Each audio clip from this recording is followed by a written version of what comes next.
ಆತ್ಮೀಯ ಸ್ನೇಹಿತರೆ, ನಿಮಗೊಂದು ಕತೆ ಹೇಳ್ತೀನಿ. ಆ ಮನೆಯಲ್ಲಿ ಇದ್ದಿದ್ದು 6 ಮಂದಿ. ಅಜ್ಜ, ಒಬ್ಬ ಮಗ ಮತ್ತು ಮಗಳು. ಮಗನಿಗೆ ಮದುವೆಯಾಗಿ 2 ಪುಟ್ಟ ಮಕ್ಕಳಿದ್ರು. ಮಗಳಿಗಿನ್ನೂ ಮದುವೆಯಾಗಿರ್ಲಿಲ್ಲ. ಆಕೆ ಕೂಡ ಅಂಗಡಿಯೊಂದರಲ್ಲಿ ಕೆಲಸಕ್ಕೆ ಸೇರಿಕೊಂಡಿದ್ಲು. ಅಜ್ಜಿ ತೀರಿಕೊಂಡು ಬಹಳ ವರ್ಷಗಳಾಗಿತ್ತು. ಮಗನಿಗೇನು ಒಳ್ಳೆಯ ಕೆಲಸ ಇರಲಿಲ್ಲ. ಏನು ಕೆಲಸ ಇಲ್ದಿದ್ರು ಕೂಲಿ ಮಾಡಿಯಾದ್ರೂ ಮನೆ ಖರ್ಚಿಗೆ ಹಣವನ್ನ ಹೊಂದಿಸ್ತಾ ಇದ್ದ. ಚಿಕ್ಕದಾದ ಸ್ವಂತ ಮನೆಯಾಗಿದ್ರಿಂದ ಬಾಡಿಗೆ ಕಟ್ಟುವ ಕಷ್ಟ ಇರಲಿಲ್ಲ.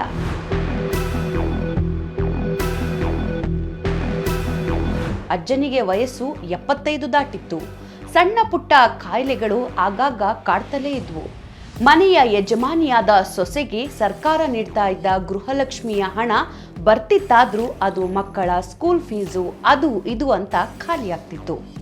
ಅಜ್ಜ ಹಮಾಲಿಯಾಗಿ ಕೆಲಸ ಮಾಡಿಕೊಂಡೇ ಬಂದಿದ್ರಿಂದ ಯಾವುದೇ ಪಿಂಚಣಿ ಏನು ಬರ್ತಿರ್ಲಿಲ್ಲ. ವೃದ್ಧಾಪ್ಯ ವೇತನದ ಹಣ ಮಾತ್ರೆ ಖರ್ಚಿಗೆ ಸರಿ ಹೋಗ್ತಿತ್ತು. ಹೀಗಾಗಿ ಮಗನೇ ಮನೆ ಖರ್ಚೆಲ್ಲ ನೋಡಿಕೊಳ್ಬೇಕಾಗಿತ್ತು. ಹಣದ ಒತ್ತಡ ಉಂಟಾದಾಗ ಮನೆಯಲ್ಲಿ ರೇಗೋದು, ಬೈಯೋದು, ಸಿಡಿಮಿಡಿಗೊಳ್ಳೋದು ಸಾಮಾನ್ಯವಾಗಿತ್ತು.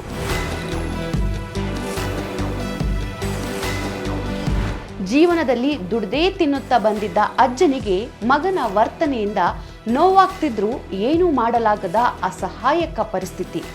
ದೇವರೇ, ನನ್ಗ್ಯಾಕೆ ಈ ಕಷ್ಟ ಕೊಡ್ತಿದ್ದೀಯ, ಬೇಗ ನನ್ನನ್ನ ಕರೆಸಿಕೊಳ್ಬಾರ್ದೆ ಅಂತ ಆಗಾಗ ಜೋರಾಗಿಯೇ ಬೇಡಿಕೊಳ್ತಿದ್ರು. ಇದು ಮನೆಯವರಿಗೆಲ್ಲರಿಗೂ ಸಾಮಾನ್ಯ ವಿಷಯದಂತಾಗಿತ್ತು. ಮನೆಯ ಪರಿಸ್ಥಿತಿ ಹೀಗಿದ್ರು ಮನೆ ಮಂದಿಯೆಲ್ಲ ನೆಮ್ಮದಿಯಿಂದ ಊಟ ಮಾಡ್ತಿದ್ರು. ಇದಕ್ಕೆ ಕಾರಣ ಅನ್ನಭಾಗ್ಯ ಯೋಜನೆಯಿಂದಾಗಿ ದೊರೀತಾ ಇದ್ದ ಉಚಿತ ಅಕ್ಕಿ.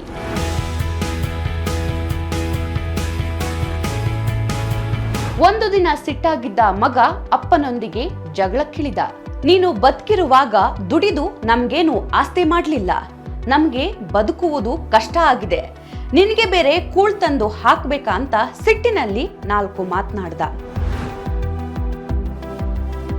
ಹಿರಿಯರಾದ ಮಾವನ ಮೇಲೆ ಗಂಡ ರೇಗುವುದನ್ನ ತಡೆಯುತ್ತಲೇ ಬಂದಿದ್ದ ಪತ್ನಿಗೆ ಗಂಡನ ಮೇಲಿನ ಹುಸಿ ಕೋಪ ತಡೆಯಕ್ಕಾಗ್ಲಿಲ್ಲ.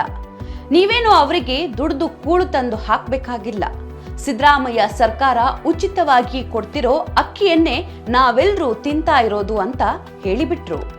ಇದನ್ನೆಲ್ಲ ನೋಡುತ್ತಾ ಕುಳಿತಿದ್ದ ಮಕ್ಕಳು ಅಮ್ಮನ ಮಾತು ಕೇಳಿ ಗೊಳ್ಳಂತ ನಕ್ಕದ್ವು. ಸೊಸೆಯ ಮಾತು ಕೇಳಿ ಅಜ್ಜನ ಮುಖದಲ್ಲಿಯೂ ನಿರಾಳ ಭಾವ ಕಾಣಿಸಿಕೊಂಡಿತ್ತು. ಹೌದಲ್ವ ಸ್ನೇಹಿತರೆ?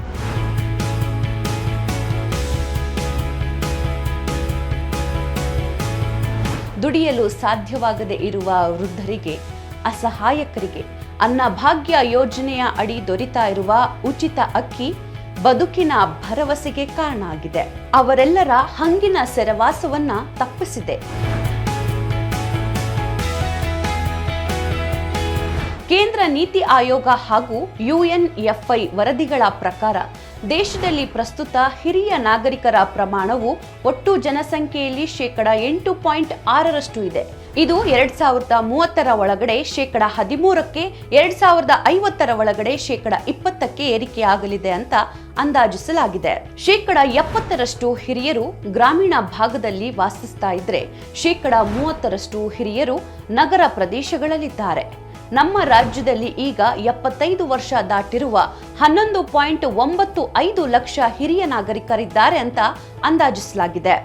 ಈ ಪೈಕಿ 4.01 ಲಕ್ಷ ಮಹಿಳೆಯರು ಹಾಗೂ 7.94 ಲಕ್ಷ ಪುರುಷರು 60 ವರ್ಷಕ್ಕಿಂತ ಮೇಲ್ಪಟ್ಟವರ ಪೈಕಿ ಸುಮಾರು 36% ಮಂದಿ ಮಾತ್ರ ಆದಾಯ ಗಳಿಕೆಯ ಚಟುವಟಿಕೆಗಳಲ್ಲಿ ತೊಡಗಿಸಿಕೊಂಡಿದ್ದಾರೆ.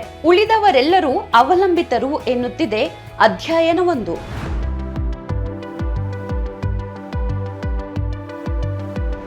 ಅವಲಂಬಿತರಾಗಿರುವ ಈ ಹಿರಿಯರಲ್ಲಿ ಬಹುತೇಕರು ದೈಹಿಕ ಮತ್ತು ಮಾನಸಿಕ ಕಾಯಿಲೆಗಳಿಂದ ಬಳಲ್ತಾ ಇದ್ದಾರೆ. ದೈಹಿಕವಾಗಿ ದುರ್ಬಲರಾದವರು ಮಾನಸಿಕವಾಗಿಯೂ ಕುಗ್ಗುತ್ತಾರೆ. ಬಡತನ ರೇಖೆಗಿಂತ ಕೆಳಗಿರುವ ವೃದ್ಧರ ಸ್ಥಿತಿಯಂತೂ ಹೀನಾಯವಾಗಿದೆ. ತಿನ್ನುವ 4 ತುತ್ತಿಗೂ ಪರದಾಡಬೇಕಾದ ಪರಿಸ್ಥಿತಿ ಕೆಲವರದ್ದು. ಆದರೆ ಅನ್ನಭಾಗ್ಯ ಯೋಜನೆ ಬಂದ ಮೇಲೆ ಊಟದ ಚಿಂತೆಯೊಂದು ಅವರಿಗಿಲ್ಲವಾಗಿದೆ. ಹಿರಿಯರು ಕುಟುಂಬದ ವಿವೇಕ, ಅನುಭವದ ಪ್ರತೀಕ ಎಂದೆಲ್ಲ ನಾವು ಬಣ್ಣಿಸ್ತೀವಿ. ಅವರನ್ನ ಚೆನ್ನಾಗಿ ನೋಡಿಕೊಳ್ಳೋದು ಮಕ್ಕಳ ಜವಾಬ್ದಾರಿ. ಬಾಳಿನ ಮುಸ್ಸಂಜೆಯಲ್ಲಿ ಪಯಣಿಸುವ ಅಪ್ಪ ಮತ್ತು ಅಮ್ಮನನ್ನ ಮಕ್ಕಳು ಧರ್ಮಕ್ಕೆ ನೋಡ್ಕೊಳ್ಬೇಕಾಗಿಲ್ಲ. ಅದು ಅವರ ಕಾನೂನು ಬಾಧ್ಯತೆ ಮಾತ್ರವಲ್ಲ, ನೈತಿಕತೆಯ ಆದ್ಯ ಕರ್ತವ್ಯವೂ ಹೌದು ಅಂತ ಹೈಕೋರ್ಟೆ 2023ರಲ್ಲಿ ತೀರ್ಪು ನೀಡಿದೆ. ಈಗ ಹಿರಿಯರನ್ನ ನೋಡಿಕೊಳ್ಳಲು ಮಕ್ಕಳಿಗೆ ಸರ್ಕಾರವು ಗ್ಯಾರಂಟಿ ಯೋಜನೆಗಳ ಮೂಲಕ ನೆರವಾಗುತ್ತಿದೆ. ನಮಸ್ಕಾರ.